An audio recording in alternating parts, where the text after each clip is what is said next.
ಇನ್ನು ದಾವಣಗೆರೆ ದಕ್ಷಿಣ ಉಪಚುನಾವಣೆಯಲ್ಲಿ ಸಮರ್ಥ್ಗೆ ಜಯ ಸಿಕ್ಕಿದೆ. 5708 ಮತಗಳ ಅಂತರದಿಂದ ಸಮರ್ಥ ಶಾಮನೂರು ಗೆದ್ದಿದ್ದಾರೆ. ತಾತನ ಕ್ಷೇತ್ರ ಉಳಿಸಿಕೊಳ್ಳುವಲ್ಲಿ ಸಮರ್ಥ್ ಈಗ ಯಶಸ್ವಿಯಾಗಿದ್ದಾರೆ.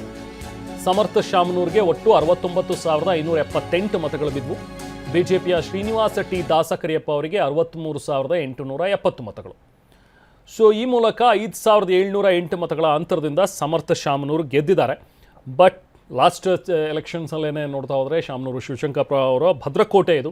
15,000ಕ್ಕೂ ಹೆಚ್ಚು ಮತಗಳ ಅಂತರದಿಂದ ಅವರು ಗೆಲುವನ್ನು ದಾಖಲಿಸಿದರು ಈ ಹಿಂದೆ. ಬಟ್ ಅವರ ಮೊಮ್ಮಗ 5,708 ಮತಗಳ ಅಂತರದಿಂದ ಗೆಲುವನ್ನು ದಾಖಲಿಸಿದ್ದಾರೆ.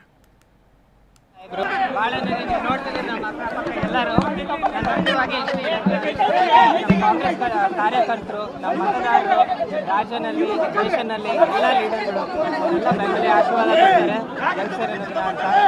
ಎಲ್ಲ ಸೋಲುಗಿಂತ ಇದು ಒಂದು ಜವಾಬ್ದಾರಿ ನಮ್ಮ ಅಜ್ಜರನ್ನ ದುಗಮನ್, ಆಮೇಲೆ ನಮ್ಮ CM, ನಮ್ಮ DCM ಸಾಹೇಬರು ಎಲ್ಲರೂ ಮುಖ್ಯವಾಗಿ ಕಾಂಗ್ರೆಸ್ ಅಭಿಮಾನಿಗಳು, ನಮ್ಮ ನಾಯಕರುಗಳು ಎಲ್ಲರಿಗೂ ಈ ಒಂದು ಗೆಲುವು ಸಮರ್ಪಣೆಯನ್ನು ಮಾಡ್ತಾರೆ.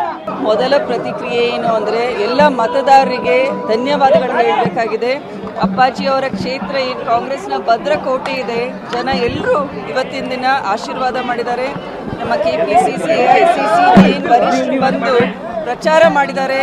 ಮತ್ತು ನಮ್ಮ ಎಲ್ಲ ಶಾಮನೂರು ಬಳಗ ಆಯಿತು, ಕಾಂಗ್ರೆಸ್ ಪಕ್ಷದ ಹಿತೈಷಿಗಳು, ಕಾಂಗ್ರೆಸ್ ಪಕ್ಷದ ವರ್ಕರ್ಸ್ ಎಲ್ಲ ಮಾಡಿದ್ದಾರೆ. ಇವತ್ತು ಸಮರ್ಥ್ ಶಾಮನೂರ್ ಅವರಿಗೆ ಒಂದು ಅವಕಾಶ ಮಾಡಿಕೊಟ್ಟಿದ್ದಾರೆ. ಒಂದು ದೊಡ್ಡ ಜವಾಬ್ದಾರಿ.